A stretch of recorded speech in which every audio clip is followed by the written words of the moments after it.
Good morning बच्चों। आज अपन लोग करेंगे एनसीईआरटी चैप्टर 2 और उसका क्वेश्चन नंबर 2.30 तक अपन लोग पिछले वीडियो में कर चुके। आज स्टार्ट करेंगे 2.31। ठीक है, तो क्वेश्चन नंबर 2.31 बुक निकाल लो। बुक में देखो, फर्स्ट पार्ट है और ये जो फर्स्ट इसका ए पार्ट है इसको अपन लोग पहले भी बोल चुके। Q1 Q2 दो चार्जेस हैं, उनके बीच में डिस्टेंस है R, तो फोर्स होगा। इसको देख के लगेगा आपको कि कौन सी नई बात बता रहे हो, कूलॉम्स लॉ है, बहुत अच्छी बात है। ठीक है, लेकिन ये फोर्स का फॉर्मूला या कूलॉम्स लॉ कब एप्लीकेबल है, कौन से टाइप के चार्जेस के लिए? पॉइंट चार्जेस के लिए। दो बड़े साइज की बॉडीज हैं,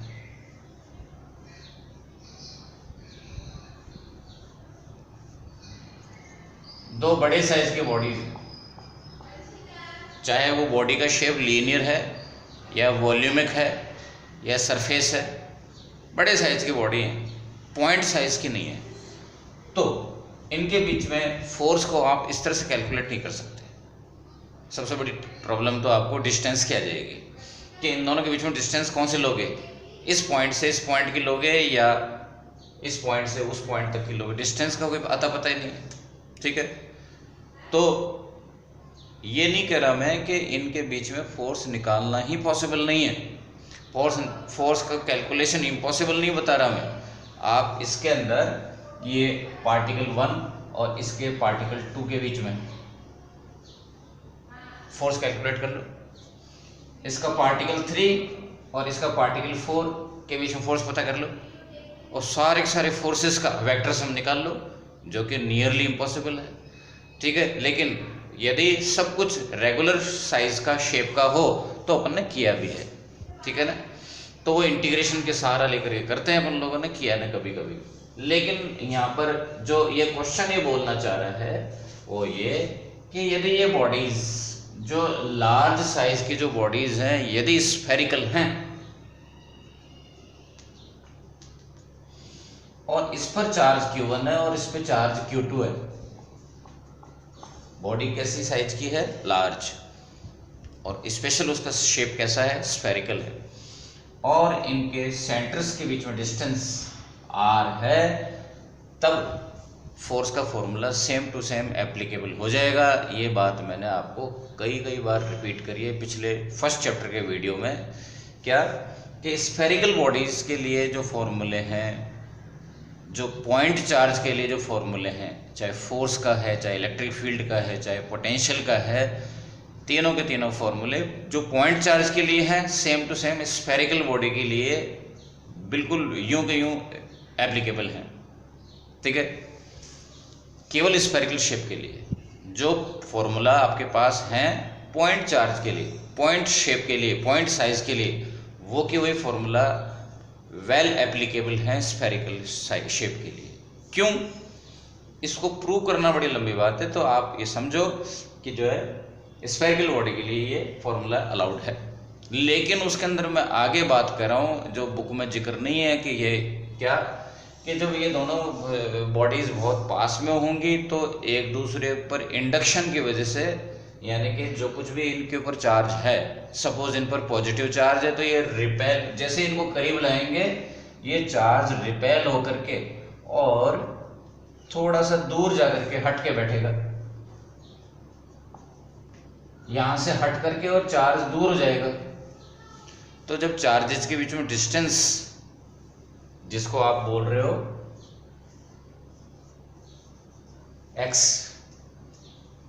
इस फॉर्मूले में r कौन है? डिस्टेंस बिटवीन चार्जेस, और डायग्राम में r कौन है? Distance between the radius, distance between the centres. ठीक है, तो x और r सेम नहीं है। इस फॉर्मूले की रिक्वायरमेंट क्या है कि यहाँ तो x आना चाहिए, डिस्टेंस बिटवीन द चार्जेस के बीच में डिस्टेंस, चार्जेस के बीच में डिस्टेंस और सेंटर्स के बीच का डिस्टेंस सेम नहीं है। ऐसा क्यों हुआ? इंडक्शन की वजह से। इन दोनों चार्जेस के बीच में जो कुछ भी फोर्स लग रहा है उसकी वजह से ये दोनों चार्जेस दूर दूर हट गए।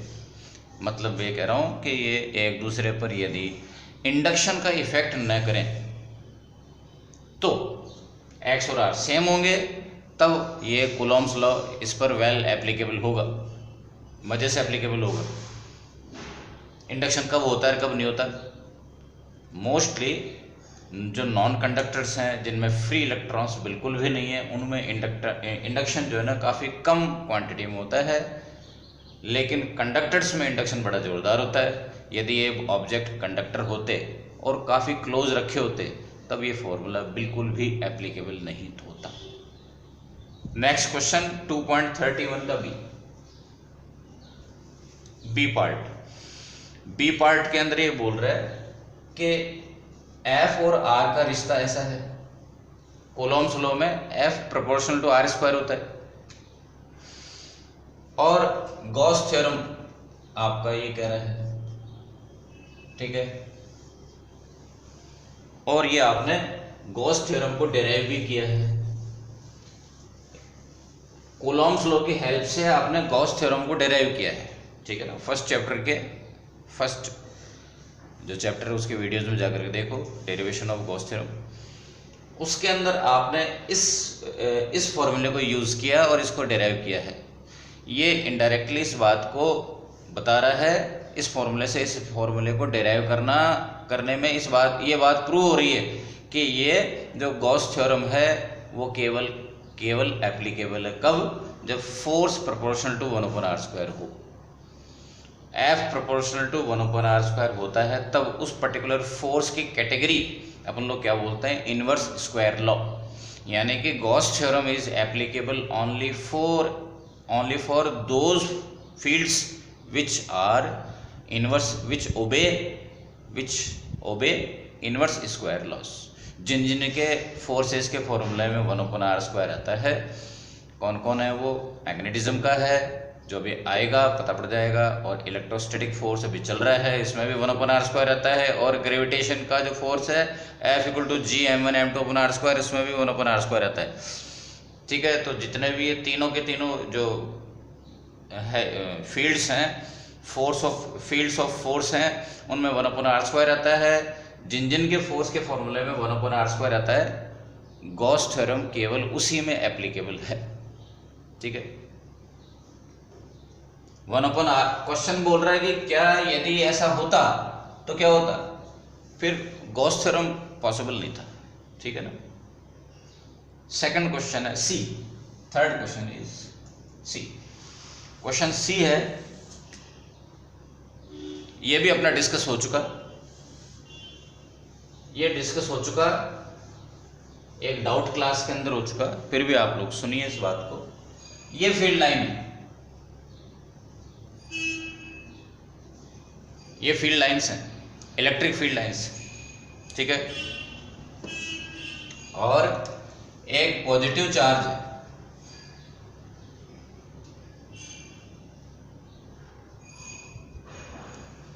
एक पॉजिटिवली चार्ज पार्टिकल है, उसको यहां पर आपने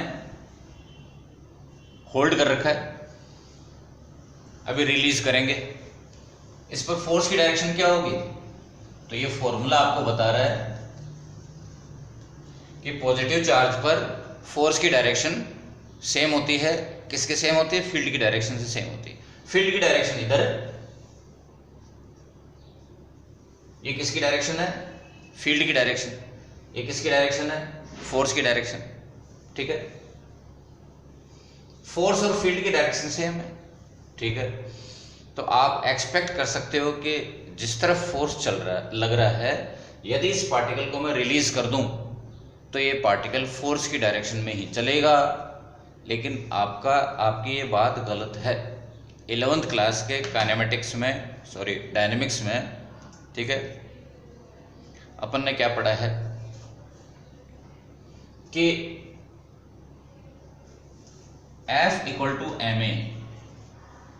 A = del V/del T, ठीक है। फोर्स और एक्सेलरेशन पक्का सेम डायरेक्शन में होते हैं। एक्सेलरेशन और change in velocity same direction में होते हैं, लेकिन मतलब फोर्स और change in velocity same direction में होते हैं, लेकिन फोर्स और वेलोसिटी सेम डायरेक्शन में होते हैं क्या? पक्का जरूरी नहीं है। ठीक है, एक एग्जांपल है कि यदि मैं इसको छोड़ देता हूं तो फोर्स की डायरेक्शन किधर है? Downwards, force due to gravity. और ये चल किधर रहा है? वेलोसिटी की डायरेक्शन का मतलब डायरेक्शन ऑफ मोशन। वेलोसिटी किधर होती है? डायरेक्शन, जिधर वो चल रही है बॉडी उस तरफ वेलोसिटी की डायरेक्शन होती है। तो फोर्स और वेलोसिटी की डायरेक्शन सेम कब होती है? तो आप कहोगे यदि वो रेस्ट से रिलीज हो तो पक्का फोर्स की डायरेक्शन में ही बॉडी चल पड़ती है। बहुत अच्छी बात है। ठीक है, तो क्या ये दोनों अपोजिट या डिफरेंट डायरेक्शन हो सकते हैं? कि इसको मैं ऊपर फेंकता हूँ तो बॉडी की चलने की डायरेक्शन यानी वेलोसिटी तो ऊपर की तरफ है, लेकिन फोर्स, ग्रेविटी का फोर्स तो डाउनवर्ड्स लग रहा है। ठीक है, और भी बहुत सारे एग्जांपल हो सकते हैं जिसमें चलने की डायरेक्शन, जैसे ये प्रोजेक्टाइल मोशन है, इसमें चलने की डायरेक्शन तो इधर है, लेकिन फोर्स तो पूरे जर्नी में, प्रोजेक्टाइल मोशन की पूरी जर्नी में फोर्स तो डाउनवर्ड्स है, फोर्स ड्यू टू ग्रेविटी। और चल रहा है ये इधर, फिर चलते चलते इधर आ गया, फिर चलते चलते डाउनवर्ड्स हो गया, तो इसकी चलने की डायरेक्शन तो हर पल बदल रही है। तो चलने की डायरेक्शन और फोर्स की डायरेक्शन सेम होना जरूरी नहीं है। अभी मैंने कहा कि जब आप इसको रेस्ट से रिलीज करते हो तब फोर्स की डायरेक्शन में चलना स्टार्ट करता है, लेकिन आगे क्या? सुनो आगे, ये जो है इस तरह से चल रहा है तो फोर्स की डायरेक्शन में चलेगा। ठीक है, और ये डॉटेड पाथ क्या बता रहा है? इसके चलने की डायरेक्शन। लेकिन ये इलेक्ट्रिक फील्ड की डायरेक्शन तो इसकी चेंज हो गई। अब ये डॉटेड लाइन के पाथ में क्यों जा रहा है? इनर्शिया की वजह से, क्योंकि पार्टिकल है, किसी चीज में चार्ज है तो मास तो उससे पहले है, मास तो हो गई, और मास है तो इनर्शिया होगा। तो इनर्शिया जो है इसको इस फोर्स की डायरेक्शन में चलने नहीं दे रहा। इनर्शिया की वजह से ये स्ट्रेट चला जाएगा, डॉटेड पाथ पे चला जाएगा। यानी कि डॉटेड लाइन कौन है? इसके चलने की डायरेक्शन है, जो कि फोर्स की डायरेक्शन यानी कि फील्ड की डायरेक्शन को क्यों नहीं फॉलो कर रही है? इनर्शिया की वजह से वो फोर्स की डायरेक्शन में जा नहीं पा रहा है। ठीक है, ये बात। तो क्वेश्चन का जो है, क्वेश्चन ये पूछना चाहता है कि एक चार्ज पार्टिकल है, क्या वो फील्ड लाइंस के अलोंग चलता है? तो उसका आंसर होगा कि यदि ये चार्ज पार्टिकल, इसका मास यानी कि इसका इनर्शिया बहुत स्मॉल है, तब ये चार्ज पार्टिकल जो है, positive charge particle, field lines की डायरेक्शन को में चलेगा, फील्ड लाइंस को ट्रेस करेगा। इसका चार्ज पार्टिकल का पाथ और फील्ड लाइंस कोइंसाइडिंग होंगी। यदि इनर्शिया इफेक्टिव है, इनर्शिया ज़्यादा है, तो ये जो है अपने स्ट्रेट पाथ को मेंटेन करने की कोशिश करेगा। मैंने कह रहा हूँ कि कोशिश करेगा, है ना। तो ये क्या चाहेगा कि ये अपने डायरेक्शन में बना रहे, और फोर्स की डायरेक्शन जो है उसको इधर ले जाना चाहती है। ये घूम सकता है, लेकिन एग्जैक्टली फील्ड लाइंस की पाथ को, एग्जैक्टली फील्ड लाइंस को ट्रेस करे, ये जरूरी नहीं है। ठीक है, नेक्स्ट है डी। डी क्वेश्चन है, ये भी इनडायरेक्टली डायरेक्टली कई बार आ चुका है।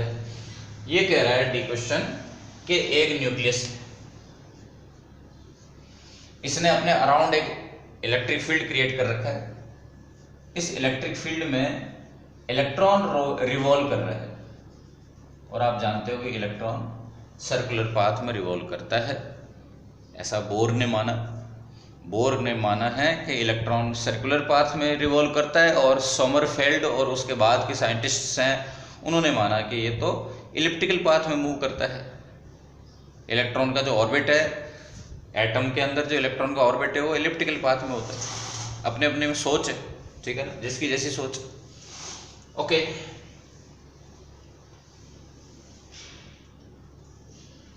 तो आप समझते हो कि चलने की डायरेक्शन और डिस्प्लेसमेंट की डायरेक्शन सेम होती है, वेलोसिटी की और मोशन की डायरेक्शन और डिस्प्लेसमेंट की डायरेक्शन सेम होती है।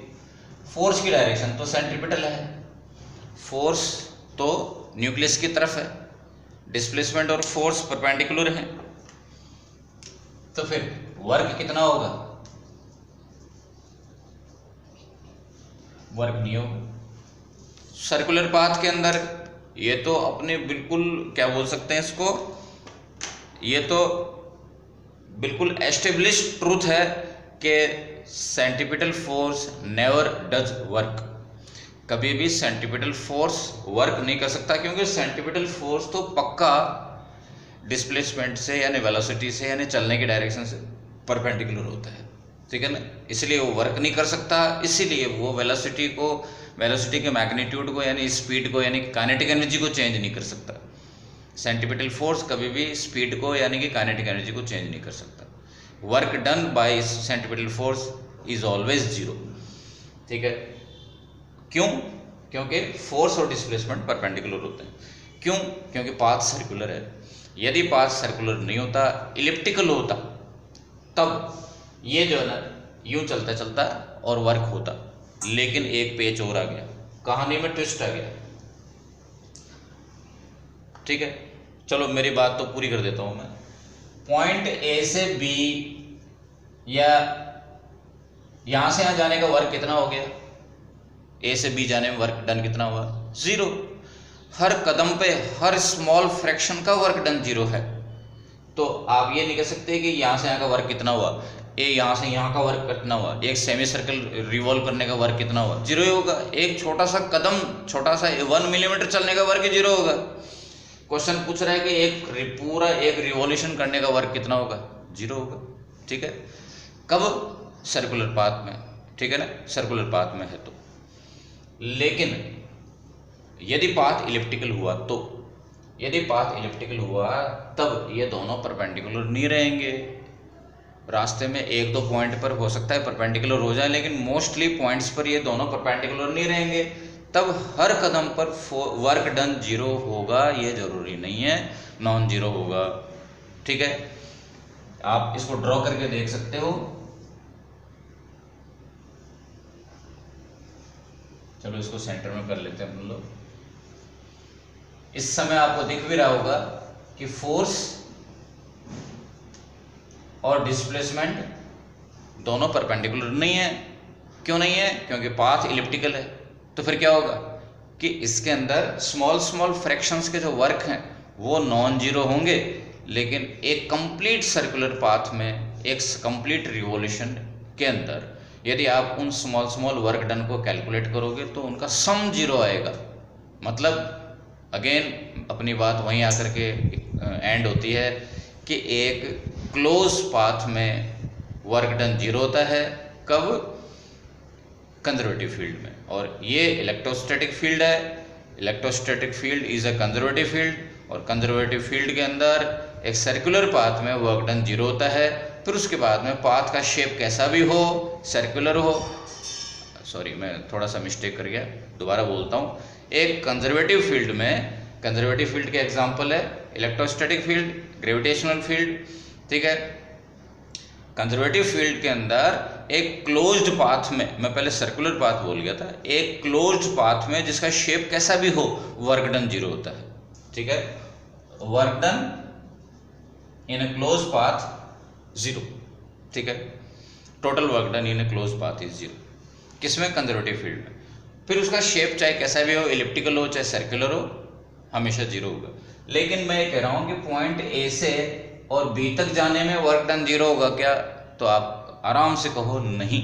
यहाँ पर वो ए से बी जाने में वर्क डन जीरो नहीं होगा, लेकिन यहाँ पे ए से बी तक जाने में वर्क डन जीरो होगा, क्योंकि ये पाथ सर्कुलर है। यहाँ तो हर कदम पर फोर्स और डिस्प्लेसमेंट परपेंडिकुलर है, यहाँ तो वर्क डन हमेशा जीरो रहेगा।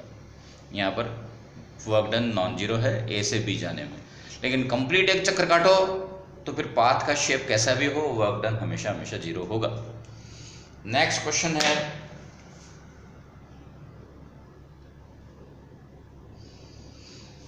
नेक्स्ट क्वेश्चन है, ये भी अभी 2-3 क्वेश्चन पहले इसमें जो कुछ बोला है वो डिस्कस हो चुका।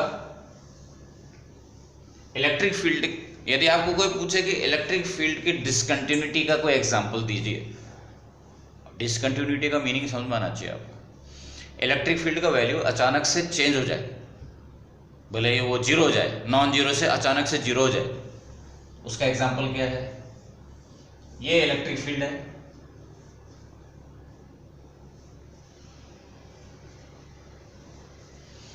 एक इलेक्ट्रिक फील्ड है, उसके रास्ते में आपने कंडक्टर बॉडी रख दी, फील्ड लाइंस के रास्ते में कंडक्टर बॉडी रख दी, तो आप इस डायग्राम को करेक्शन करोगे, ऐसा करके होगी। अंदर इलेक्ट्रिक फील्ड जीरो होगा, यहाँ पर इलेक्ट्रिक फील्ड है, यहाँ पर है, यहाँ पर यहाँ पर है, यहाँ पर है, और अचानक से, बस अचानक से गायब हो गया। यहाँ पर इलेक्ट्रिक फील्ड जीरो हो गया अचानक से, यहाँ पर इलेक्ट्रिक फील्ड है और यहाँ पर नहीं है, तो ये इलेक्ट्रिक फील्ड के डिसकंटिन्यूटी का एक एग्जांपल है। इलेक्ट्रिक फील्ड कंडक्टर की सरफेस पर डिसकंटिन्यूस होता है, ठीक है। डिसकंटिन्यूस का मतलब है किसी भी क्वांटिटी का वैल्यू चलते चलते चलते चलते चलते अचानक से बहुत ज़्यादा चेंज हो जाए। ग्रेजुअल चेंज होना अलाउड है, ठीक है, लेकिन अचानक से बहुत ज़्यादा चेंज हो जाए उसको बोलेंगे कि डिसकंटिन्यूटी। क्या पोटेंशियल के साथ भी ऐसा है? नहीं। यदि ये बॉडी चार्ज है, ठीक है, या उसको छोड़ो, इस पर पोटेंशियल का वैल्यू सपोज कुछ ऐसा है 10, 8, 9, 5, 5, 5, 5, 5, 4, 3। पोटेंशियल का वैल्यू कैसा है यहाँ पे? 10। यहाँ पर पोटेंशियल का वैल्यू कितना है? 3 पॉइंट, फिर आगे 3.1, 3.2, 3.3, 3.4, बिल्कुल कंटिन्यूस है। और यहाँ पर आ गया पोटेंशियल 4, फिर 4.1, 4.2, 4.3, ऐसे करते करते करते 5 आ गया। सरफेस पर पोटेंशियल कितना है? 5, और पूरी सरफेस पर 5 होता है। जैसे आप अंदर कदम रखा, अंदर भी पोटेंशियल आपको 5 ही मिला। अचानक से जो है ना वो काफ़ी बड़ा गैप आकर के, और ऐसा नहीं हुआ कि 5 के बाद में अचानक से 2 बिल्कुल गैप आ गया या 0 हो गया, ऐसा नहीं होता। तो पोटेंशियल कंटिन्यूस है, ठीक है। कंडक्टर सरफेस के ऊपर पोटेंशियल कंटिन्यूस रहता है और इलेक्ट्रिक फील्ड डिसकंटिन्यूस होता है।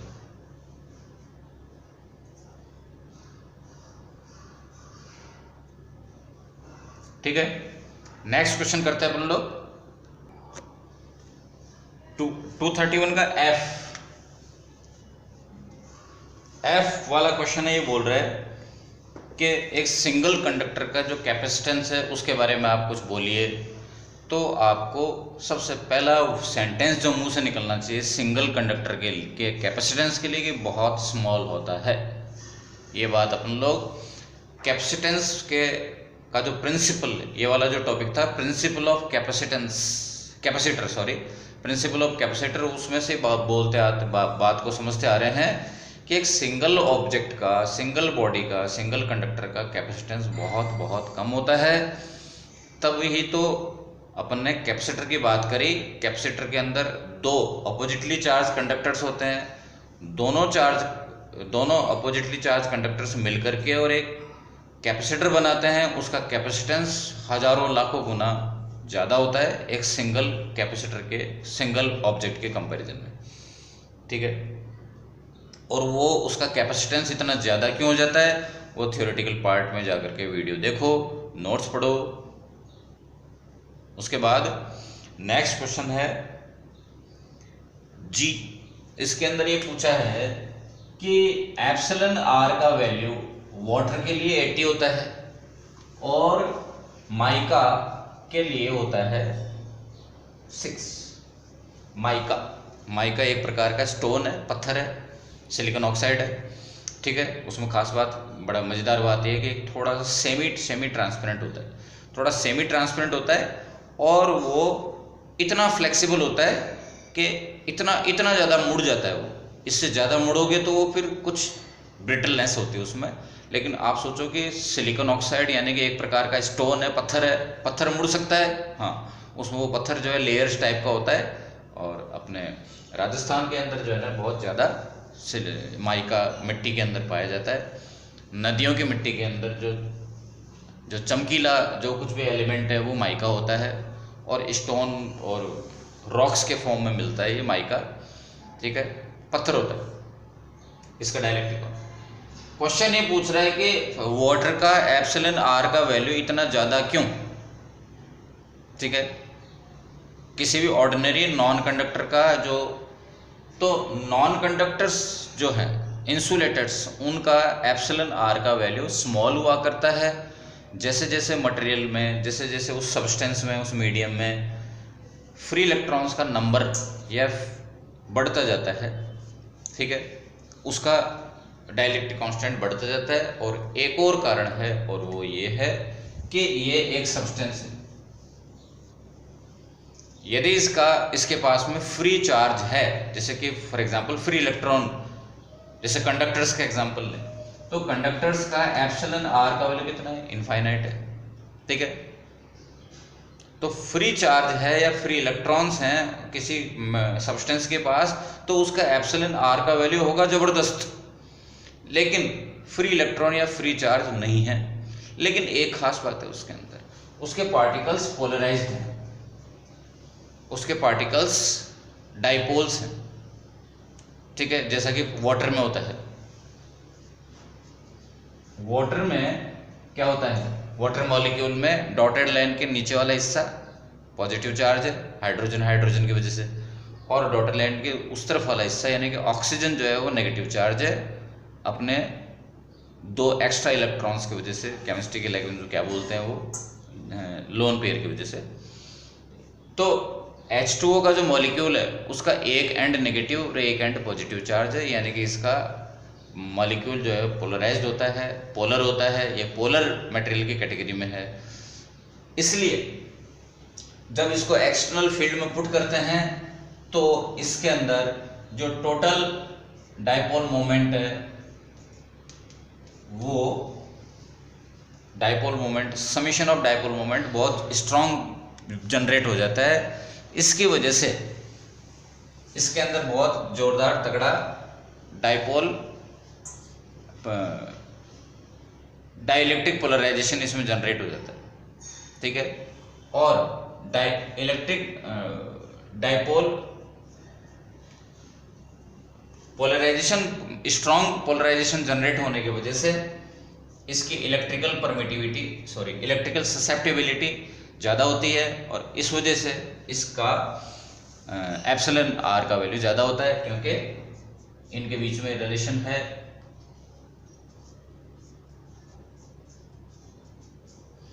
ठीक है, ये फॉर्मूला आपको बता रहा है कि ये वैल्यू ज़्यादा होगी तो इसकी वैल्यू ज़्यादा होगी। एक लिंक है, उसको चेन है, एक चेन वापस जोड़ करके देखो कि इस मटेरियल के मॉलिक्यूल जो है वो पोलराइज्ड हैं, डाइपोल्स हैं, यानी कि H2O जो सब्सटेंस है वो एक पोलर सब्सटेंस है, उसका एक मॉलिक्यूल का जो डाइपोल मोमेंट है वो नॉन जीरो होता है, और इवन नॉन जीरो के साथ साथ काफ़ी ज़्यादा उसका मैग्नीट्यूड भी स्ट्रांग होता है। तो उस वजह से समेशन P का वैल्यू बहुत ज़्यादा होगा, तो उस वजह से P का वैल्यू बहुत ज़्यादा होगा। P ज़्यादा होगा तो काई का वैल्यू, काई इलेक्ट्रिकल ससेप्टिबिलिटी का वैल्यू ज़्यादा होगा, उस वजह से एप्सिलॉन आर का वैल्यू ज़्यादा होता है। ठीक है, जितने भी पोलर सब्सटेंसेस हैं उनका एप्सिलॉन आर का वैल्यू ज़्यादा होता है नॉन पोलर सब्सटेंसेस के कंपैरिजन में। ठीक है ना, क्योंकि उनका जब उनको पोलराइज करते हैं तो उनका डाइलेक्ट्रिक पोलराइजेशन का वैल्यू स्ट्रॉन्ग जनरेट होता है उसके। ठीक है, नेक्स्ट क्वेश्चन है 2.31। 2.32 बच्चों, इस क्वेश्चन में सिलेंड्रिकल कैपेसिटर की बात करी है जो आपके सिलेबस में नहीं है, लेकिन जब ये क्वेश्चन आ गया तो अपन लोग, यानी कि न्यूमेरिकली आपके सिलेबस में आ गया, थियोरेटिकली आपके सिलेबस में नहीं है। ठीक है ना, फिर भी अपन लोग है जो है 5 मिनट का टॉपिक है, कर लेते हैं। ये सिलेंड्रिकल कैपेसिटर है और इसमें कहीं डाउट ही नहीं है कि यदि कोई कैपेसिटर है तो उसमें 2 चार्ज कंडक्टर्स होंगे, 2 अपोजिटली चार्ज कंडक्टर्स होंगे, और दोनों जो है सेम शेप के होंगे, शेप दोनों का सेम होगा, दोनों का जो सरफेस है वो पैरेलल होगा। ठीक है, तो एक स्मॉल सिलेंडर है, स्मॉल रेडियस का सिलेंडर है, उसको सराउंड करते हुए एक लार्ज रेडियस का सिलेंडर है, दोनों कोएक्सियल हैं, आउटर सिलेंडर जो है वो अर्थ किया हुआ है और अंदर वाला सिलेंडर को आपने सोर्स से कनेक्ट कर रखा है। ये कोई इंपॉर्टेंट बात नहीं है, ठीक है।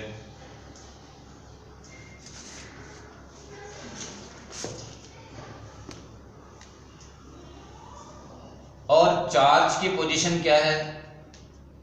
चार्ज हमेशा दोनों सरफेसेस पे, जो फेसिंग सरफेसेस है, चार्ज वहां रहता है। चार्ज हमेशा आमने सामने जो सरफेसेस है उनमें रहता है, ठीक है ना। जहां पर आपको दिख रहा है वहां पर चार्ज है, ठीक है। आउटसाइड में रह नहीं सकता, अट्रैक्ट होकर के वो अंदर आ जाता है। पॉइंट ए, बी और सी, 3 पॉइंट है।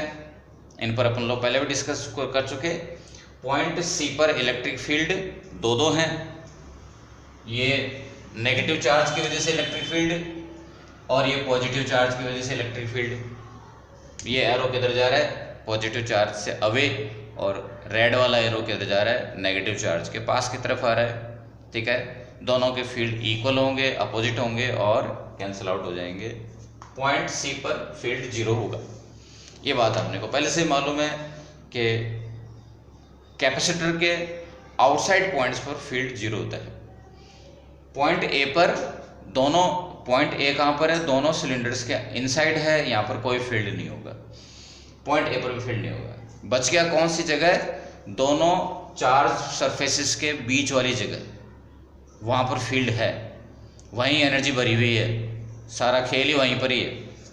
आपको इन दोनों के बीच का पोटेंशियल डिफरेंस पता करना है। पोटेंशियल डिफरेंस पता करेंगे और फिर इस फॉर्मूला में पुट कर देंगे। इस फॉर्मूले में जो V है वो कौन है? Potential difference. अपन लोग पोटेंशियल डिफरेंस को V बोलते हैं, एक्चुअली ये पोटेंशियल डिफरेंस है, पोटेंशियल नहीं है, ठीक है।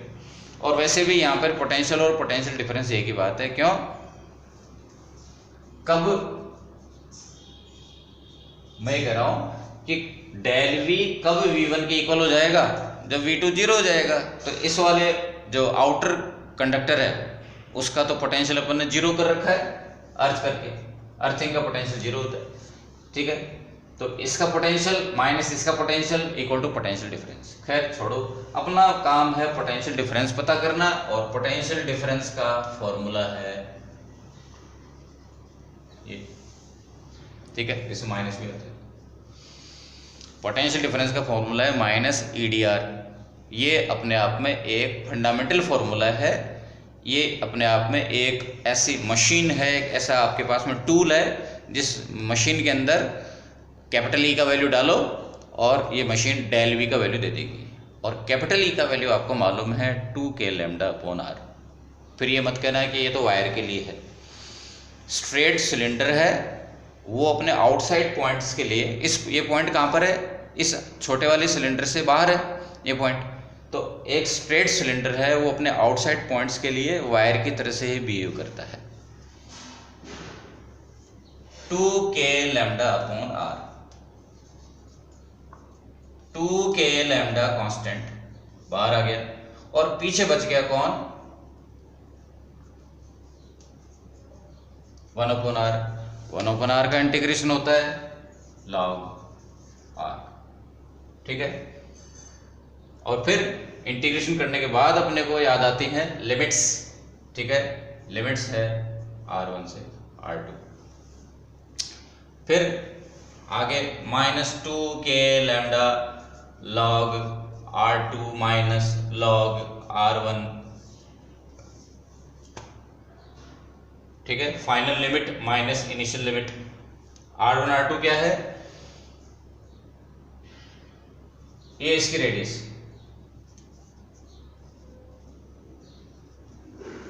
ठीक है।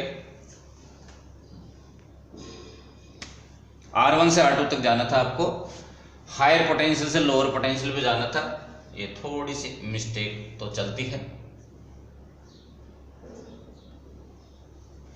और माइनस साइन जब अंदर आएगा तो ये पलटी मार लेंगे, ठीक है।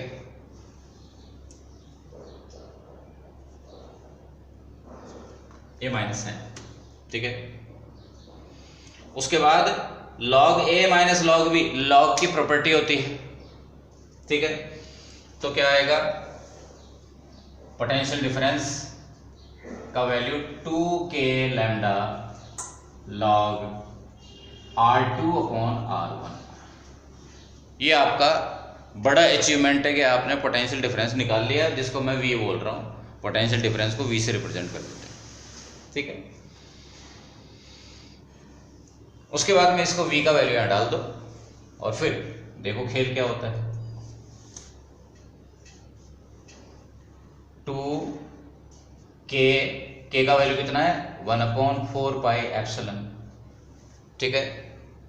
मीडियम है तो एप्सिलॉन m लगा देना। यदि यहाँ पे इन दोनों सिलेंडर्स के बीच में जो जगह है यहाँ पर मीडियम है तो मीडियम की परमिटिविटी आ जाएगी, वैक्यूम है तो वैक्यूम की।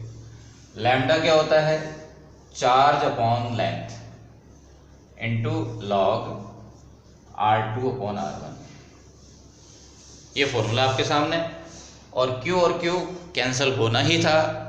पिछले पैरेलल प्लेट कैपेसिटर में भी कैंसिल हुआ था, स्फेरिकल कैपेसिटर में भी कैंसिल हुआ था, ठीक है ना, क्योंकि Q पर डिपेंड करता ही नहीं C का वैल्यू। कौन कौन वो बच गया, 2 पाई एप्सिलॉन लॉग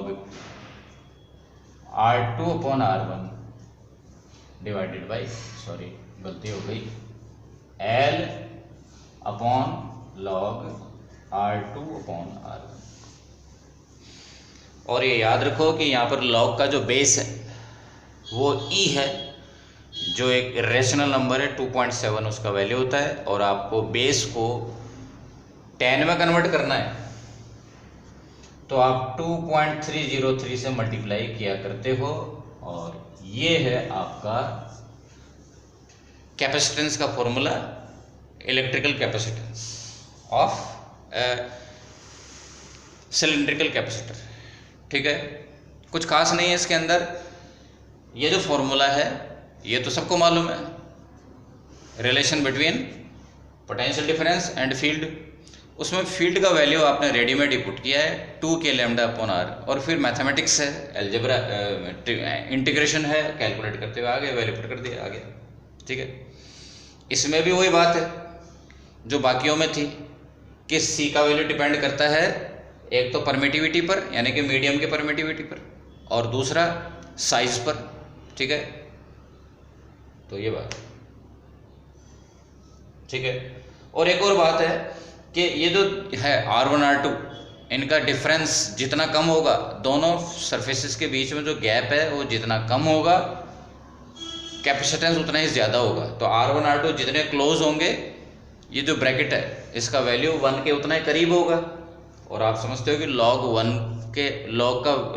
1 का वैल्यू 0 होता है, तो जैसे जैसे ये R1 R2 करीब आते जाएंगे, ये log 1 के करीब आता जाएगा, और वो ये 0 के करीब आता जाएगा, ठीक है ना।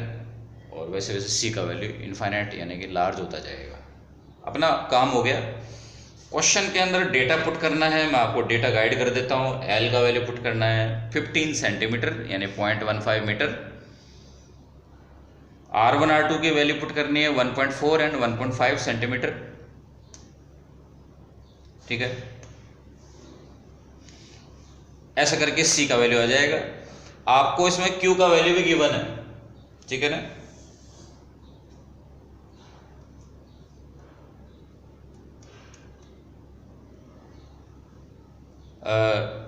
ठीक है,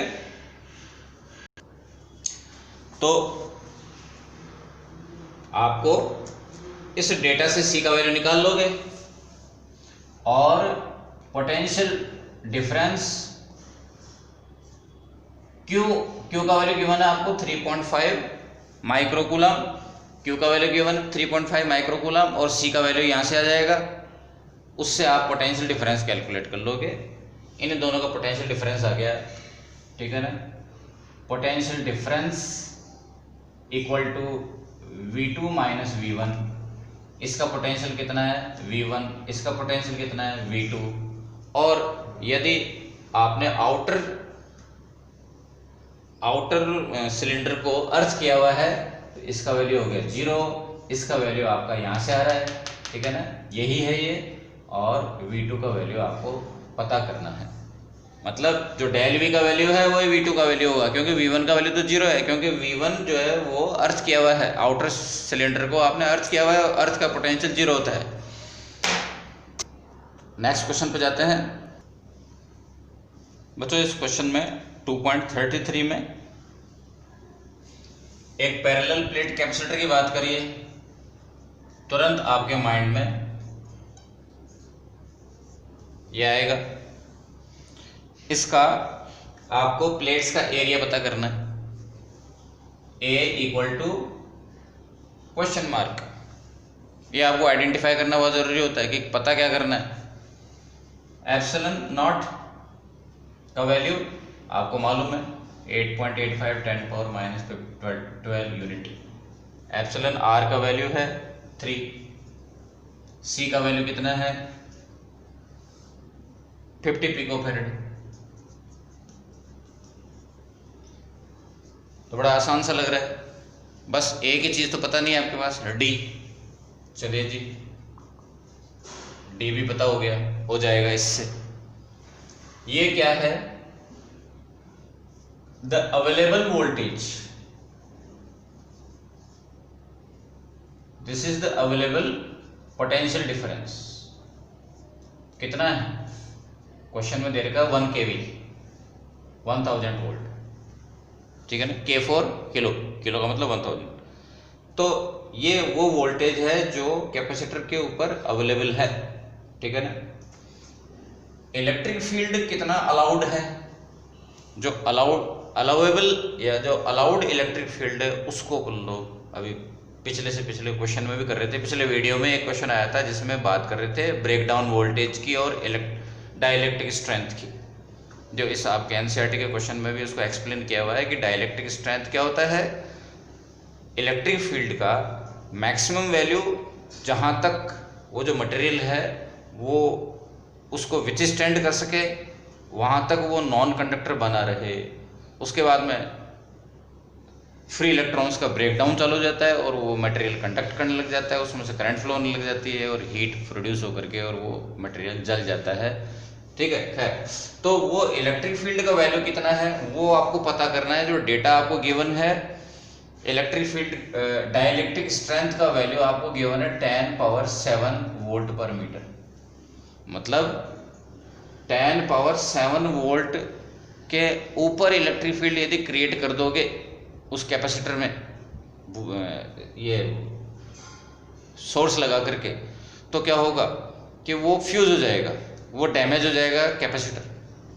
लेकिन क्वेश्चन में ये भी बोला हुआ है कि जो आपके डेंजरस लिमिट है, जो डेंजर की जो लिमिट है आप उस तक नहीं जाना चाहिए आपको, उससे 10% कम पे ही आपको काम करना पड़ेगा। एक बात समझो कि सपोज एक छत है, आप ये कह रहे हो कि मेरा वजन है 100 kg, मैं छत पे चढ़ जाऊं तो छत टूटनी नहीं चाहिए, तो आप छत को कितना स्ट्रांग बनाओगे? क्या 100 kg के बंदे के लिए बनाओगे? नहीं, उससे 10 टाइम्स ज़्यादा स्ट्रांग बनाओगे आप उसको। यहाँ पे आप इलेक्ट्रिक फील्ड का वैल्यू क्या करोगे, 10% ऑफ द डाइलेक्ट्रिक स्ट्रेंथ। 10⁻7 क्या है, डेंजर की लास्ट लिमिट है, this is the danger limit.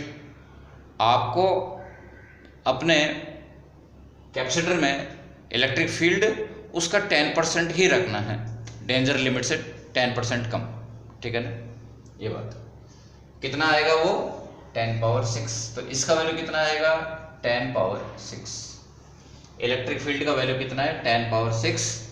Voltage का वैल्यू गिवन है आपको, जो अवेलेबल वोल्टेज है, अप्लाइड वोल्टेज है, वो 10⁻3 गिवन है। उससे आप डी निकाल लोगे और ये डी का वैल्यू यहाँ यूज करो और एरिया ऑफ द प्लेट निकाल लोगे, अपने आप करिए। नेक्स्ट क्वेश्चन है 2.34, ठीक है बच्चों। क्वेश्चन नंबर 2.34 के अंदर इलेक्ट्रिक फील्ड लाइन और इक्विपोटेंशियल सरफेसेस दोनों ड्रॉ कर देते हैं according to situation given in the question. Constant, सबसे पहला है केस कांस्टेंट इलेक्ट्रिक फील्ड, ठीक है।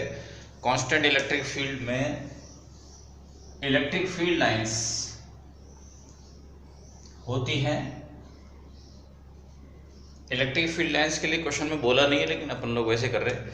इलेक्ट्रिक फील्ड लाइंस होती हैं स्ट्रेट एंड इक्विडिस्टेंट, यानी कि उनकी डेंसिटी सब जगह समान होती है, यूनिफॉर्म फील्ड।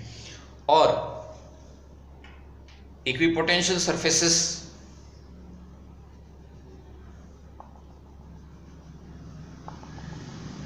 प्लेन होते हैं, ठीक है। इस तरह से ये एक प्लेन सरफेस है जिसका आपको किनारा दिखाई दे रहा है, इसलिए एक लाइन दिखाई दे रही है, ठीक है। ये इक्विपोटेंशियल सरफेस है, रेड कलर वाले इक्विपोटेंशियल सरफेस है। और सपोज ये इक्विपोटेंशियल सरफेस है 4 वोल्ट का, 6 वोल्ट, 8 वोल्ट, तो ये जो गैप है वो भी इक्वल होगा। किसका गैप? पोटेंशियल डिफरेंस यदि सेम है, ठीक है, 2 वोल्ट 2 वोल्ट 2 वोल्ट, तो पोटेंशियल डिफरेंस सेम है, तो इन दोनों इक्विपोटेंशियल सरफेसेस के बीच में जो डिस्टेंस है, परपेंडिकुलर डिस्टेंस, वो भी इक्वल होगी यूनिफॉर्म फील्ड में, ठीक है। सेकंड केस है, सेकंड केस है कि इलेक्ट्रिक फील्ड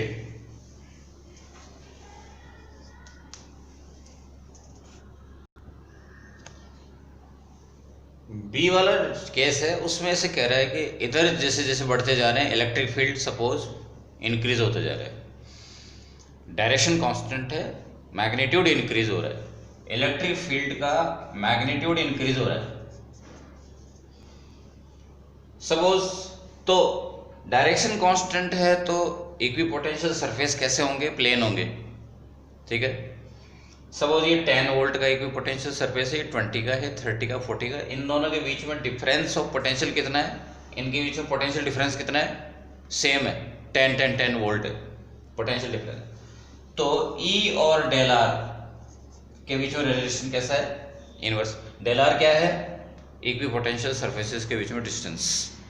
तो जैसे जैसे इलेक्ट्रिक फील्ड इधर जाने पर बढ़ रहा है, ठीक है, तो डेल आर का वैल्यू, इन दोनों में रिलेशन इनवर्स है।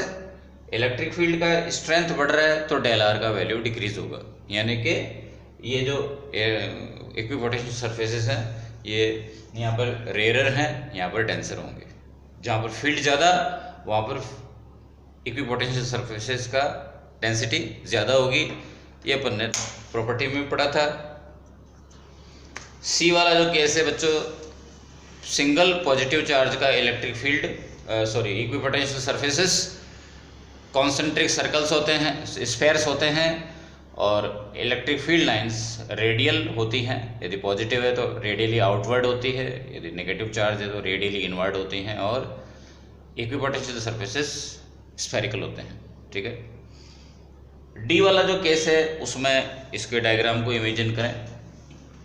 आपका जो बोर्ड है, ये जो वाइट बोर्ड है, इसके परपेंडिकुलर कुछ वायर्स हैं, ये वायर हैं, ठीक है। ये कौन है? वायर है, परपेंडिकुलर है बोर्ड से। और ये जो वायर हैं चार्ज हैं, वायर्स के बीच में जो डिस्टेंस है वो सेम है, ठीक है। These are wires, I make it, ये वायर्स। आप ये सोच रहे हो कि वायर कहाँ है, तो आप डॉट लगा रहे हो, तो आप खुद देख लो, ये पूरा एक वायर जैसा है, और आप इसको केवल एंड से देखोगे तो आपको डॉट दिखाई दे रहा है। आपको पूरा पेन दिखाई दे रहा है क्या? नहीं, आपको केवल पेन का क्रॉस सेक्शन दिखाई दे रहा है, ठीक है जी। तो ये वायर्स हैं, इनके इक्विपोटेंशियल सरफेसेस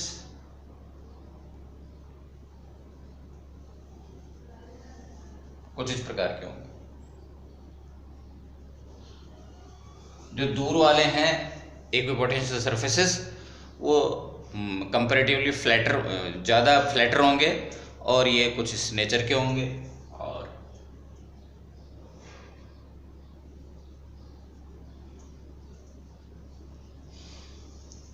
कैसा शेप है इनका?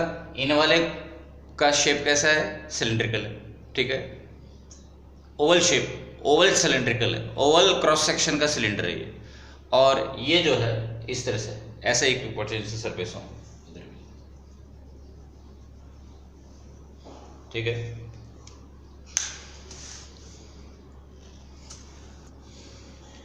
क्वेश्चन नंबर 35 बच्चों, एक इसके अंदर मशीन का नाम सजेस्ट किया हुआ है, वैन डी ग्रैफ जनरेटर। किसी ज़माने में आपके सिलेबस में था, अभी नहीं है। एनसीईआरटी की बुक्स में तो अभी भी ये है। आपको इसके बारे में 2 मिनट में थोड़ा सा बताता हूँ मैं कि वैन डी ग्रैफ जनरेटर अब तो आउटडेटेड एक मशीन हो गई है। Very very high voltage 10 power 7 order का वोल्टेज क्रिएट करने के लिए ये मशीन काम आती है। Very very high voltage create करने का काम आती है ये मशीन, ठीक है। इसका नाम जनरेटर है तो इसका मतलब मत सोचना कि ये करंट जनरेट करने का काम आता है। करंट इलेक्ट्रिकल एनर्जी जनरेट करने का काम में नहीं आ रहा है। ये हाई पोटेंशियल 10 पावर 7 और अबव 10 पावर 8 तक, जो कि बहुत ज़बरदस्त हैजार्डस है।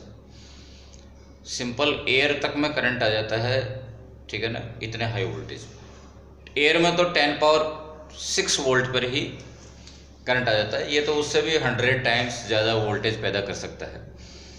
तो इसके अंदर एक कंडक्टर के ऊपर चार्ज एक्यूमुलेट करते हैं।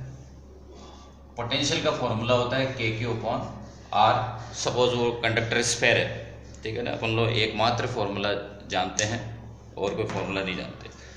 सपोज वो कंडक्टर स्फेयर है तो आप समझते हो कि यदि ये स्मॉल होगा, ठीक है, तो पोटेंशियल बहुत ज़्यादा राइज हो जाएगा। और दूसरा एक और चीज़ है कि यदि जो ऑब्जेक्ट है उसका साइज स्मॉल होगा तो उसके सरफेस पर इलेक्ट्रिक फील्ड बड़ा ज़बरदस्त हो जाएगा, और इलेक्ट्रिक फील्ड बहुत ज़्यादा हो जाएगा और वो डाइलेक्ट्रिक स्ट्रेंथ को डाई इलेक्ट्रिक स्ट्रेंथ जो उस कंडक्टर बॉडी के अराउंड जो मीडियम है, सपोज एयर है या कुछ भी है, कोई और भी कोई गैस हो सकती है, उस मीडियम के डाइलेक्ट्रिक स्ट्रेंथ को यदि वो क्रॉस कर गया तो उस बॉडी में से डिस्चार्ज चार्ज जो है वो डिस्चार्ज होना स्टार्ट हो जाएगा। चार्ज का लीकेज चालू हो जाएगा। यानी कि आप यदि उसका वीडियो कहीं देखें यूट्यूब के ऊपर, Van de Graaff generator, high voltage Van de Graaff generator, तो उसके अंदर आपको वहाँ से स्पार्किंग निकलती हुई दिखाई देगी। कब? जब उसके अराउंड का जो मीडियम है वो उसका बॉडी अपने अराउंड इतना इलेक्ट्रिक फील्ड क्रिएट कर ले कि उसके बॉडी के अराउंड जो मीडियम है उसके डाइलेक्ट्रिक स्ट्रेंथ को वो क्रॉस कर जाए, तो फिर जो है इलेक्ट्रिक फील्ड बहुत ज़्यादा हो जाएगा और मीडियम आयनाइज होकर के उसमें करंट फ्लो करना चालू कर देगा, स्पार्किंग चालू हो जाएगी उस चार्ज बॉडी में से, ठीक है। ओके, इन दोनों फॉर्मूला को मर्ज करके और अपन ने क्या कहा, E = V/R, ठीक है, दोनों को डिवाइड कर दो, ये आएगा। तो कैपिटल E का जो लिमिट है, कैपिटल E का जो लिमिट है इलेक्ट्रिक फील्ड का, वो आपको गिवन है डाइलेक्ट्रिक स्ट्रेंथ के फॉर्म में। क्वेश्चन में डाइलेक्ट्रिक स्ट्रेंथ का वैल्यू कितना गिवन है, 5 × 10⁻⁷। लेकिन अभी भी एक क्वेश्चन किया था अपन ने, उसके अंदर उसका 10% यानी कि 10 टाइम्स सेफ लिमिट पर आप थे, ठीक है। जो डेंजर लिमिट है हमेशा हम लोग उस पर काम किया नहीं करते, उससे आप 10 टाइम्स कम यानी कि 10%, इसका 10% आप इलेक्ट्रिक फील्ड मेंटेन करोगे। इलेक्ट्रिक फील्ड का वैल्यू कितना मेंटेन करेंगे, 5 × 10⁻⁶। आपको पोटेंशियल कितना क्रिएट करना है, क्वेश्चन बोल रहे हैं 15 × 10⁻⁶। This is your requirement, this is your requirement and this is your limit of the electric field, ठीक है। इन बातों को समझो, इन शब्दों को समझो कि ये इलेक्ट्रिक फील्ड की लिमिट है, इससे ज़्यादा इलेक्ट्रिक फील्ड आप क्रिएट नहीं कर सकते, वरना बॉडी में जो चार्ज स्टोर किया हुआ है वो डिस्चार्ज होना स्टार्ट हो जाएगा और स्पार्किंग चालू हो जाएगी बॉडी के अराउंड। बॉडी के अराउंड जो एयर है उस एयर में करंट फ्लो होना चालू हो जाएगा। ये आपकी लिमिट। तो बच्चों इस कैलकुलेशन से आप कैपिटल आर कैलकुलेट कर लोगे, रेडियस, ठीक है। सपोज वो रेडियस 3 मीटर आ रही है, तो क्वेश्चन का आंसर ये जो कहना चाहता है कि 3 मीटर से कम रेडियस का यानी कि स्मॉल साइज की बॉडी को आप जो है यूज़ नहीं कर सकते। स्मॉल साइज की बॉडी को आप चार्ज स्टोर करने के लिए यूज़ करोगे तो दिक्कत क्या आएगी, उसके सरफेस पर पोटेंशियल और इलेक्ट्रिक फील्ड बहुत ज़्यादा बढ़ जाएगा, ठीक है ना। और वो इलेक्ट्रिक फील्ड बहुत ज़्यादा बढ़ जाएगा तो फिर वो इस लिमिट को क्रॉस कर जाएगा। ये क्वेश्चन ये संदेश देना चाहता है कि स्मॉल बॉडी जो है उस पर चार्ज स्टोर करना पॉसिबल नहीं है। बच्चों नेक्स्ट क्वेश्चन है 2.36।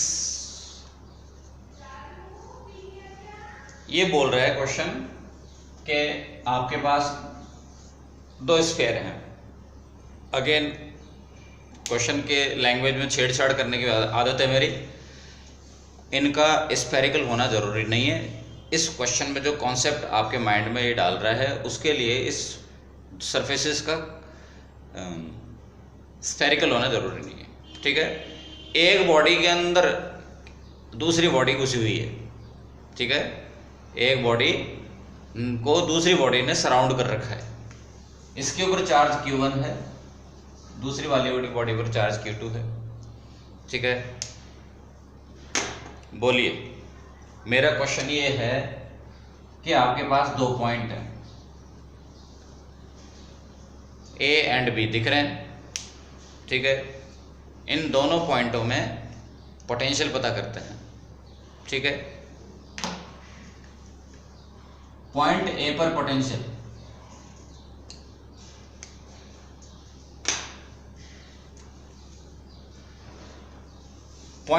पोटेंशियल Q1 चार्ज की वजह से K Q1 upon R1। R1 क्या है, रेडियस है फर्स्ट वाले की, ठीक है ना। स्मॉलर पर चार्ज Q1 है, स्मॉलर का रेडियस R1 है, और बड़े वाले पर चार्ज Q2 है और बड़े वाले की रेडियस जो है वो R2 है, ठीक है। पॉइंट A पर Q1 की वजह से पोटेंशियल और ये पॉइंट A पर Q2 की वजह से पोटेंशियल, ठीक है। बताओ पॉइंट A Q2 के लिए कहां पर है, तो आपको कि इनसाइड है। इनसाइड का पोटेंशियल का फॉर्मूला क्या होता है, वही जो सरफेस का होता है। तो इस जगह पर जो पोटेंशियल है वही यहाँ पे और यहाँ पे भी होगा। जो पोटेंशियल Q2 की वजह से जो पोटेंशियल यहाँ पे है वही सब जगह पर होगा, इन सब जगह पर होगा। कितना, R2। VB पॉइंट B पर Q2 की वजह से पोटेंशियल, पॉइंट B पर Q1 की वजह से पोटेंशियल। पॉइंट B कहां पे है, Q2 वाले स्फीयर के तो सरफेस पर है, तो सरफेस का फॉर्मूला हो गया। पॉइंट B Q1 वाले स्फीयर के लिए कहां पर है, आउटसाइड है। आउटसाइड का फॉर्मूला क्या होता है,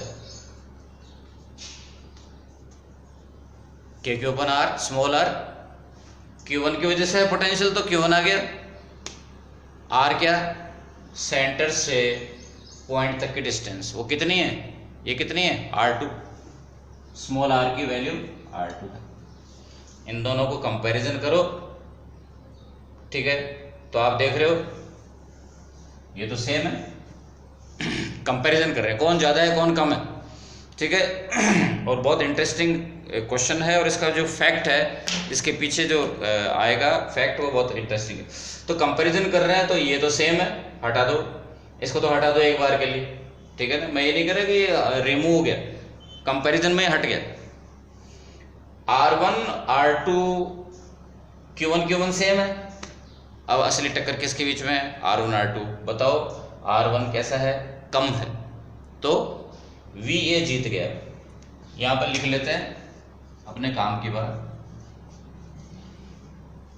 आप ये कहोगे कि इसमें चार्ज ऐसा होता तो चार्ज वैसा होता तो, अपने चार्ज का न्यूमेरिकल वैल्यू के तो बारे में बात ही नहीं करी, कहीं अपने चार्ज के न्यूमेरिकल वैल्यू के बारे में बात नहीं करी। चार्ज का वैल्यू और चार्ज का नेचर, पॉजिटिव नेगेटिव, कम ज़्यादा कुछ भी हो, अंदर वाले स्फीयर पर या अंदर वाले कंडक्टर बॉडी पर पोटेंशियल हमेशा ज़्यादा ही होगा। यदि आप इन दोनों को किसी कंडक्टर वायर से कनेक्ट कर दो, दोनों ऑब्जेक्ट्स को, तो फिर ज़्यादा पोटेंशियल से कम पोटेंशियल वाले स्फीयर की तरफ, बॉडी की तरफ चार्ज फ्लो करके चला जाएगा। तो आप कहोगे कब तक चला जाएगा? जब तक दोनों का पोटेंशियल इक्वल नहीं हो जाएगा। पोटेंशियल दोनों का इक्वल कब होगा? जब अंदर वाला जो स्फीयर है पूरा खाली नहीं हो जाएगा चार्ज की वजह से, ठीक है। जब सारा चार्ज फ्लो करके बाहर पहुंच जाएगा, तब यहाँ का पोटेंशियल कितना होगा? Q2/R2। और इस पे तो खुद के चार्ज की वजह से पोटेंशियल तो है ही नहीं, खुद का चार्ज तो खत्म हो गया। इस पर पोटेंशियल भी Q2/R2 हो जाएगा, मतलब दोनों का पोटेंशियल इक्वल होने तक ये जाएगा। और इन दोनों पर पोटेंशियल इक्वल कब होगा? जब ये अंदर वाला स्फीयर पूरा खाली हो जाएगा। ये बात, इस क्वेश्चन को इस तरह से भी कभी पूछा करते हैं, वो ट्रिकी फॉर्म में पूछा करते हैं, ट्रिक लगा करके, रिडल्स की तरह से, पहेली की तरह से, कि एक बॉडी में दो बॉडीज़ हैं, दोनों पे चार्ज है, दोनों को आपने एक वायर से कनेक्ट कर दिया, तो एक बॉडी का सारा चार्ज दूसरी बॉडी में चला जाए, ऐसा कैसे हो सकता है? तो आप फर्स्ट टाइम तो आप डिनाई करोगे कि ऐसा होता ही नहीं है, ठीक है ना। पूरा चार्ज ट्रांसफ़र करना पॉसिबल नहीं है, लेकिन वो कब होता है? जब जो बॉडी है अंदर रखी हुई हो, तो पूरा चार्ज जो है आउटर बॉडी में चला जाता है, ठीक है। और इस एक्सरसाइज का, बड़ी लंबी थी एक्सरसाइज, उसका आखिरी क्वेश्चन आ गया है आपके सामने 2.37, ठीक है। और लास्ट क्वेश्चन है 2.37, इसका फर्स्ट पार्ट है, ये कह रहा है कि मैं डेटा वगैरह में बात नहीं करता, सीधा सीधा इसके पीछे जो फैक्ट्स हैं, ठीक है, उसकी बात करते हैं कि स्ट्रेटोस्फीयर के अपर लेयर और ग्राउंड के बीच में बड़ा ज़बरदस्त इलेक्ट्रिक फील्ड है। इसमें क्वेश्चन में गिवन है 100 वोल्ट पर मीटर का इलेक्ट्रिक फील्ड है, ठीक है, जो काफ़ी स्ट्रॉन्ग कह सकते हो आप। इलेक्ट्रिक फील्ड है का मतलब there is potential difference, electric field है तो पोटेंशियल डिफरेंस भी होगा। ये कह रहा है कि जब आप घर से बाहर निकलते हो तो आपको शॉक क्यों नहीं लगता? तो एक बात सुनिए आप, कि आपको पहली बात तो शॉक कब लगता है? जब आपके बॉडी पार्ट्स, आपकी बॉडी के दो पार्ट्स पर पोटेंशियल डिफरेंस क्रिएट करते हैं। सपोज ये एक ह्यूमन बीइंग है, ठीक है, और इसके बॉडी के दो parts, point A, point B, इन दोनों पॉइंट्स के ऊपर आप पोटेंशियल डिफरेंस क्रिएट कर दो। एक इलेक्ट्रिक सोर्स से इसको कनेक्ट कर दो, तब इसके बॉडी के थ्रू करंट फ्लो स्टार्ट होगी। करंट कब होती है? पोटेंशियल डिफरेंस होता है तो करंट होती है। करंट को जनरेट करने वाला है पोटेंशियल डिफरेंस, ठीक है।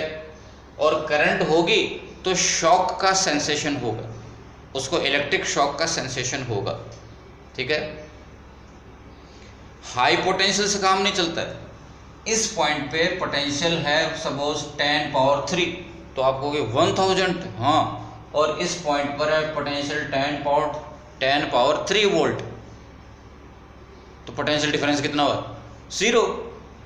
No potential difference, then no current, then no shock sensation, ठीक है। पोटेंशियल हाई होने से काम नहीं चलता है, ठीक है। ये कह रहा है, खैर वो इस क्वेश्चन की लैंग्वेज पर आ जाते हैं कि हाई पोटेंशियल डिफरेंस है, लेकिन वो तो स्ट्रेटोस्फीयर के अपर लेयर और ग्राउंड के बीच में है। वो जो 4 लाख वोल्ट का, 4 लाख वोल्ट का जो पोटेंशियल डिफरेंस है, वो तो 5 किलोमीटर ऊपर और धरती के बीच में है भाई। आपकी बॉडी आपके पैर और हेड के बीच में इतना वोल्टेज होता तो शॉक लग जाता, ठीक है। तो ये बंदा जो जमीन पर खड़ा है, जमीन पर पोटेंशियल है सपोज 0 वोल्ट, तो इसके हेड पर पोटेंशियल कितना है, सपोज 10 वोल्ट। इतने से पोटेंशियल डिफरेंस में, पोटेंशियल डिफरेंस कितना है हेड और टो के बीच में, पैरों के और हेड के बीच में पोटेंशियल डिफरेंस कितना है, सपोज 10 वोल्ट का है, इससे भी कम होता होगा। 10 वोल्ट का पोटेंशियल डिफरेंस है, वो इतनी ज़ोरदार करंट क्रिएट नहीं कर पाएगा कि आपको शॉक लग जाए। मतलब है कि शॉक के पीछे कौन है, नो पोटेंशियल, शॉक के पीछे है पोटेंशियल डिफरेंस होना, ठीक है। तो आप एक काम करें कि एक कंडक्टर ले लो बहुत बड़ा, इतना ऊंचा कि 5 किलोमीटर ऊंचा चला जाए, तब आपको शॉक लग जाएगा। आपके पैर जमीन पर टच हो रखे हैं और आपने कंडक्टर पकड़ रखा है जिसका दूसरा एंड जो है ना वो वहाँ पे जा रखा है जहाँ पर पोटेंशियल बहुत हाई है, तो पोटेंशियल डिफरेंस बहुत ज़्यादा क्रिएट हो जाएगा। पर ऐसा हाइपोथेटिकल है, इतना ऊंचा कंडक्टर एक सरिया लेके खड़ा हूँ मैं 5 किलोमीटर या 2 किलोमीटर ऊंचा, पॉसिबल नहीं है, ठीक है। तो अपने को शॉक नहीं लगता। अपन लोग इतने ऊंचे होते, 2-2 किलोमीटर हाइट के होते, अपनी हाइट 2 किलोमीटर होती तो शायद तब शॉक लग जाता, ठीक है। क्वेश्चन नेक्स्ट है कि आप अपने बाहर कहीं भी कोई टीन शेड है, कोई कंडक्टर प्लेट है, कोई आयरन का, एल्यूमिनियम का कोई स्ट्रक्चर है, आप सुबह सुबह गए और उसको टच किया तो आपको शॉक लग गया, ठीक है। ऐसा क्या हुआ, इसका मतलब है पक्का वो जो बॉडी है चार्ज हो चुकी है। तो सराउंडिंग में एयर ब्लो होती है, एयर के फ्रिक्शन की वजह से वो खुद एयर उस बॉडी को रब करके जा रही है, तो वो बॉडी चार्ज हो जाएगी और एयर के पार्टिकल्स चार्ज होते हैं। वो जो एयर का जो चार्ज है वो बॉडी के साथ एक्सचेंज हो जाता है। कोरोना इफेक्ट है और भी कई सारे रीजन्स हैं। कोरोना इफेक्ट अपन ने पिछले वीडियो में बात करी थी, ठीक है। ये कोरोना बीमारी वाले कोरोना नहीं है, वो कोरोना अलग चीज़ है जिसके अंदर एक मेटल बॉडी अपने शार्प और पॉइंटेड जो पॉइंट्स हैं, पॉइंटेड एजेस हैं, उनसे वो चार्ज को डिस्चार्ज होता रहता है, वो चार्ज ट्रांसफ़र करती रहती है वो बॉडी। और एक और कारण हो सकता है कि एयर से बॉडी चार्ज ले सकती है, एयर के फ्रिक्शन से, कोरोना इफेक्ट से। और एक और कारण हो सकता है चार्जिंग का, जो कि रात में तो नहीं होता, दिन में होता है, धूप से। धूप जब रेडिएशंस जो है वो लाइट रेडिएशंस या और भी रेडिएशंस हैं, EMW के कोई भी रेडिएशंस मेटल सरफेस पर फॉल होते हैं, तो फोटो इलेक्ट्रिक इफेक्ट की वजह से वो बॉडी इलेक्ट्रॉन लूज कर देती है और पॉजिटिवली चार्ज होती है। किसी भी वजह से वो बॉडी चार्ज हो चुकी है और आपने उसको हाथ लगाया तो आपको शॉक सेंसेशन होगा। नेक्स्ट क्वेश्चन है, ये कह रहा है कि जब आसमान से बिजली गिरती है, यानी कि चार्ज गिर रहा है, तो फिर आसमान खाली क्यों नहीं हो जाता? तो भाई जा भी तो रहा है चार्ज, हवाएं चल रही हैं, तूफान आ रहा है, तो चार्ज जो है ऊपर जा भी रहा है और वापस जंप भी कर रहा है। तो ये एक साइकिल बना हुआ है, इसलिए आपको चिंता करने की ज़रूरत नहीं है। ये तो इतना ही चाइल्डिश क्वेश्चन है कि बरसात हो गई तो अब कल क्या होगी, अगले साल तो खाली हो गया आसमान, आसमान में पानी ख़त्म हो गया। वो तो साइकिल है कि वो पानी है जो गिरता है, नदियों में बह करके चला जाता है समंदर में, फिर उठता है, वेपराइज होता है, फिर आ जाता है, उधर चल रहा है। ऐसे ही चार्ज का भी साइकिल चल रहा है। एयर ब्लो होती है, स्टॉर्म आते हैं, आंधी तूफान आते हैं, उससे जो है एयर फ्रिक्शन से चार्ज हो जाती है, चार्ज ऊपर चला जाता है एयर के साथ और वहाँ पर एक्यूमुलेट हो जाता है, और वो जो है एक पर्टिकुलर कैपेसिटी के बाद में एटमॉस्फेयर उसको झेल नहीं सकता, स्ट्रेटोस्फेयर उसको झेल नहीं सकता, वो चार्ज नीचे जंप कर जाता है। ज़्यादा अमाउंट में होता है तो अपने को जंप करता हुआ दिखाई दे जाता है, तो आप उसको लाइटनिंग बोलते हो। यदि बहुत कम अमाउंट के अंदर वो जंप कर रहा होता है तो आपको दिखाई नहीं देता। और ये मैंने बोला भी था फर्स्ट चैप्टर के वीडियो में कि पूरे ग्लोब पे, पूरे वर्ल्ड में हमेशा हर जगह पर लगातार लाइटनिंग हो रही होती है, बहुत ही स्मॉल अमाउंट की होती है, इसलिए आपको वो नज़र नहीं आती आप, ठीक है। बहुत ज़्यादा अमाउंट की लाइटनिंग कब होती है? जब क्लाउड्स होते हैं, जब आंधी तूफान होता है, तब ज़्यादा अमाउंट की होती है, तब आपको दिखाई दे जाती है। तो स्ट्रेटोस्फेयर कभी चार्ज से खाली नहीं होगा, चिंता नहीं करें। साइकिल चल रहा है, चार्ज ऊपर जा रहा है, खाली हो रहा है, जा रहा है, आ रहा है।